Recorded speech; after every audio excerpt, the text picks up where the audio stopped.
Welcome back to the Right Future YouTube show. This is the State of the Union reaction video. And man, what a doozy that was.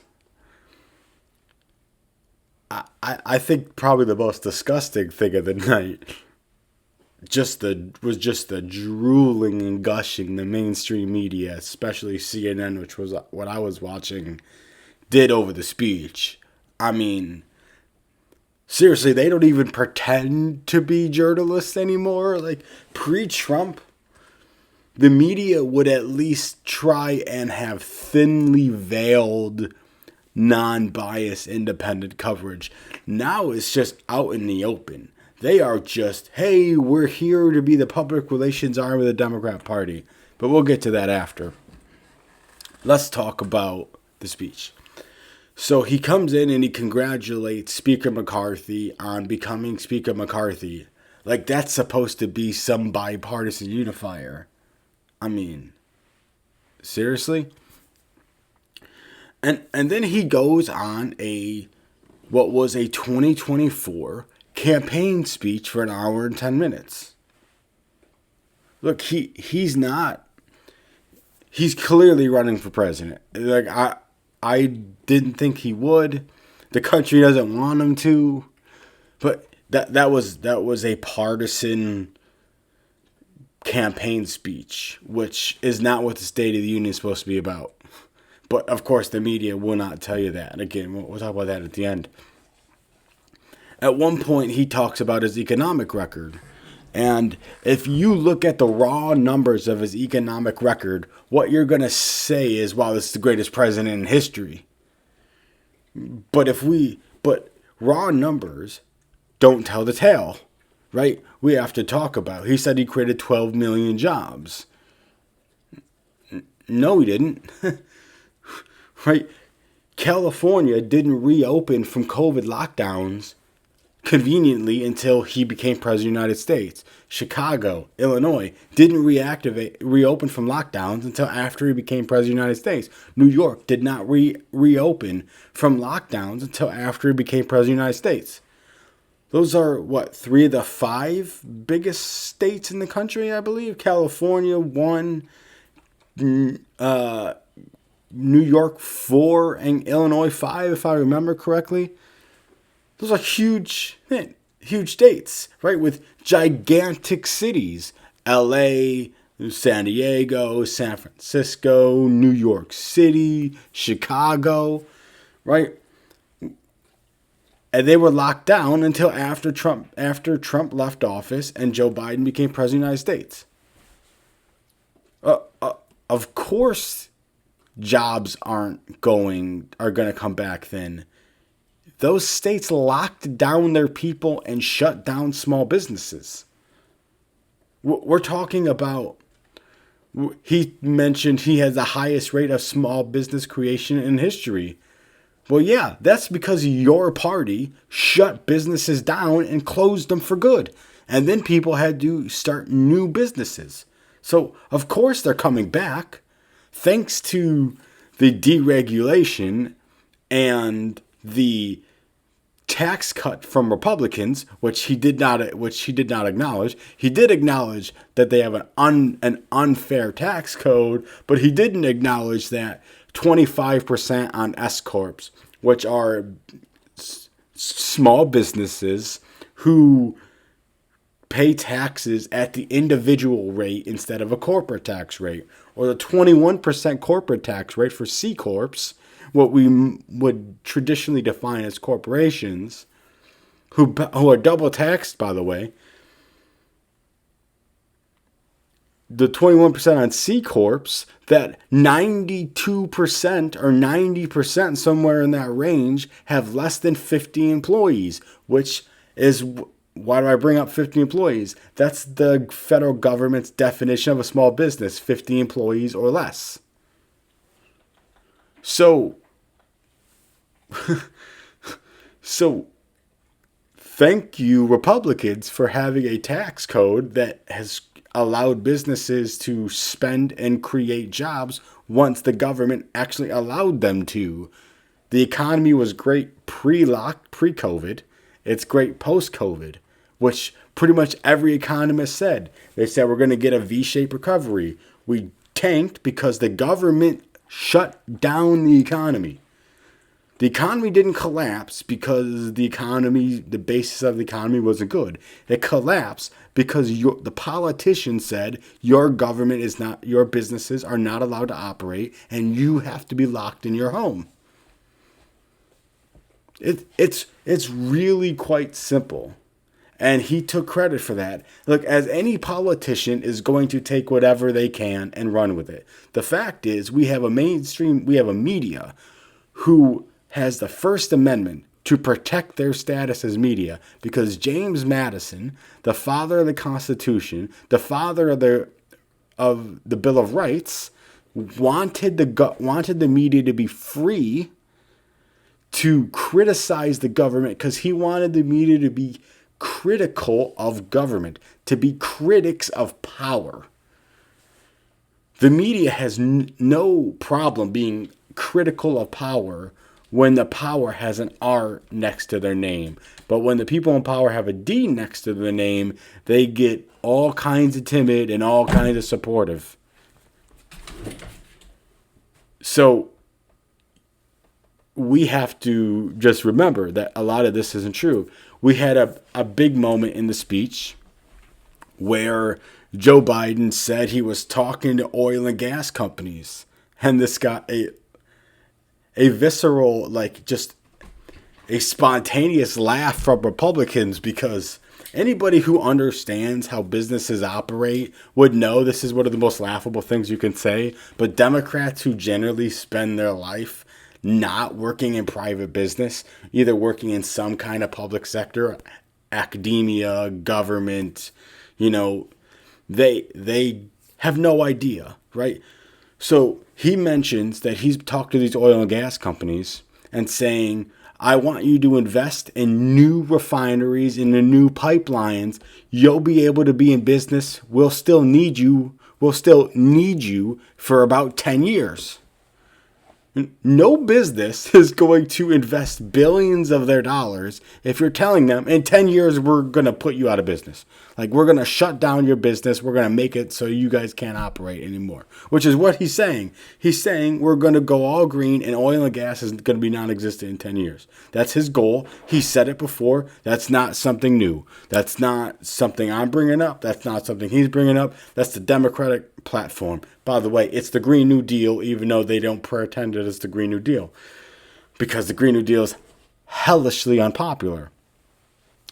And then the big moment that the press is talking about tonight, and New York Times, Washington Post, which I already sent out the digital push notifications, will be putting in print in the morning, which is Joe Biden bringing up Social Security and Medicare and saying some Republicans want to cut it. It was one, by the way.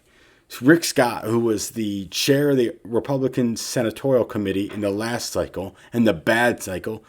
I keep having to push back my midterm analysis video because of the balloon and now the State of the Union. He put out a platform that called for the sunsetting of all federal laws every 5 years, and Social Security, Medicare, and Medicaid theoretically would be involved in that because it's a federal law. No Republican Senate candidate that he was supposed to be helping signed on. Immediately after he released that, the Republican leadership, with him standing behind them, came out in unison outside of him and said, look, that's not the platform of the Republican Party. That's not what we're going to do if we get into power. We're not supportive of that platform. So it's one person. Kevin McCarthy, weeks ago, came out and said Social Security Medicare is not on the table. But Joe Biden comes out and he says, I'm not going to cut Republicans want to cut Social Security Medicare. I'm not going to do it. There is a reaction from the crowd. Mallory Taylor Greene called him a liar because he was lying. I'm no fan of Mallory Taylor Greene. She's part of the Trump cult. That's not where I am. But he was lying.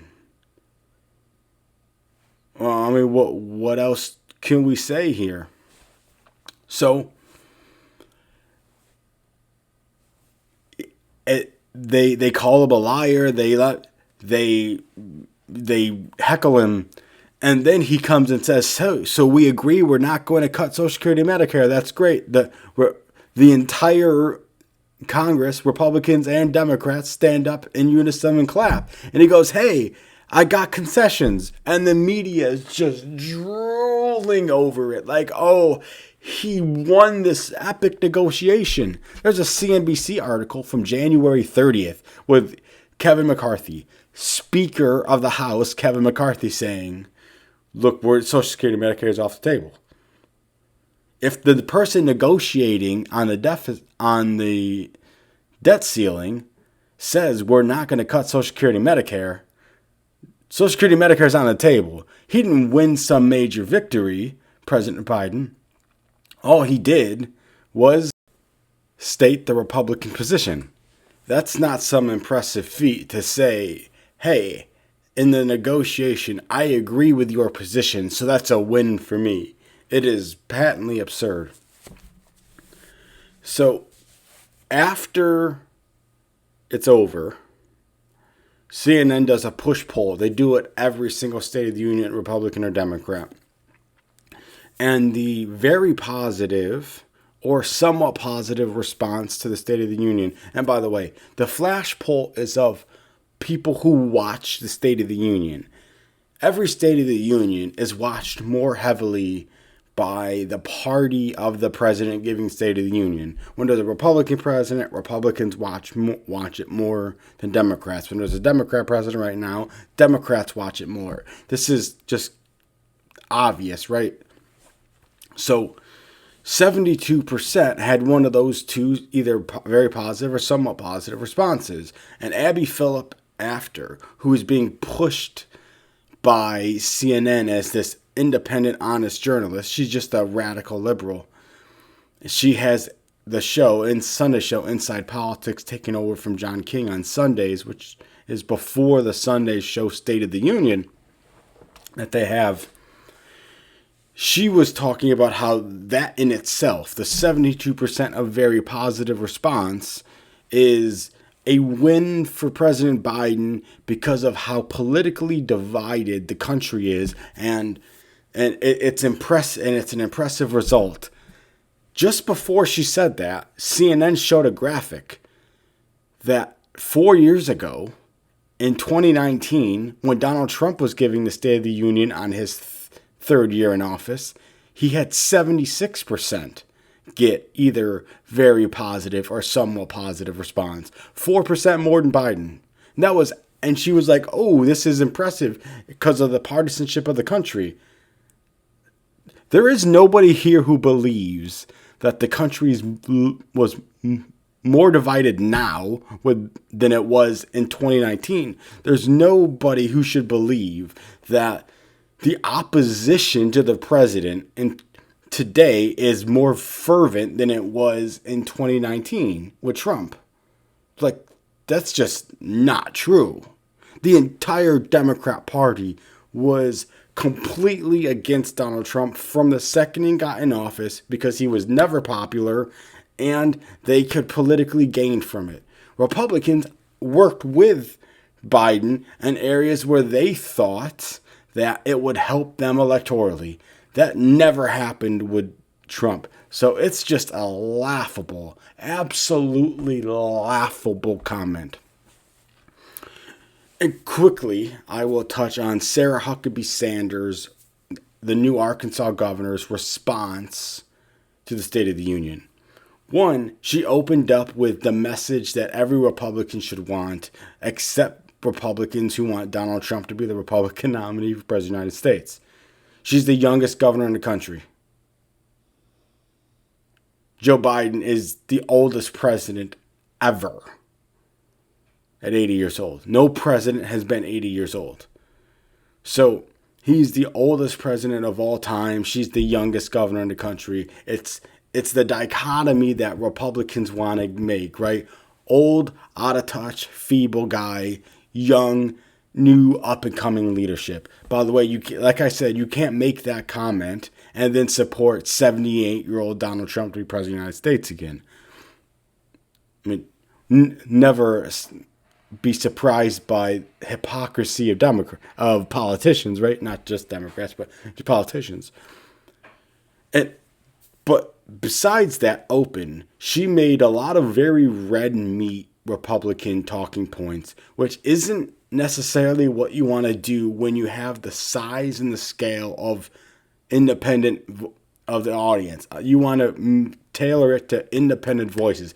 And then after that first couple of minutes, which was hardcore on cultural issues that like I said, really feed the Republican base, she went into school choice, which of course is popular in both inner cities with minority parents whose kids are stuck in failing schools, and in the suburbs who want their kids to be able to go to schools that can give their children the best opportunity at a successful future.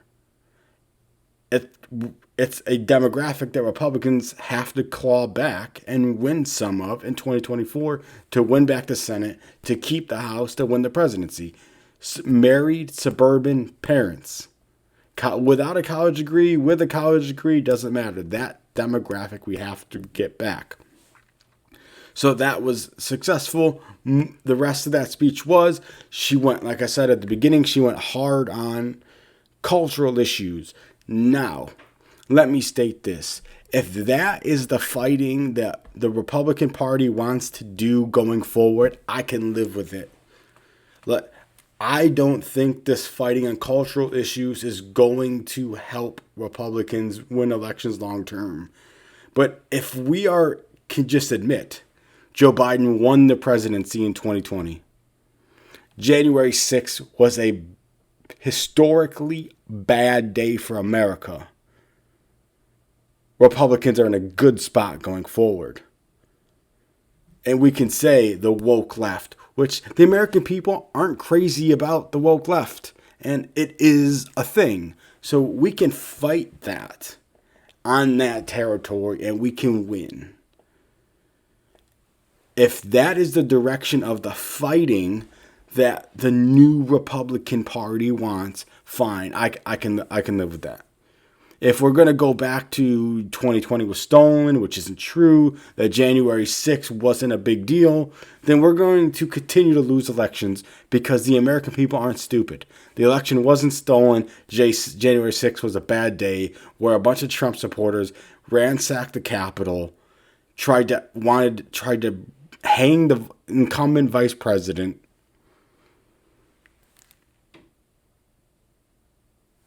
You're not going to win with that. And 2022, as I will talk about coming up whenever I can post that, is proof of that. That those two issues, the lying about the election being stolen and being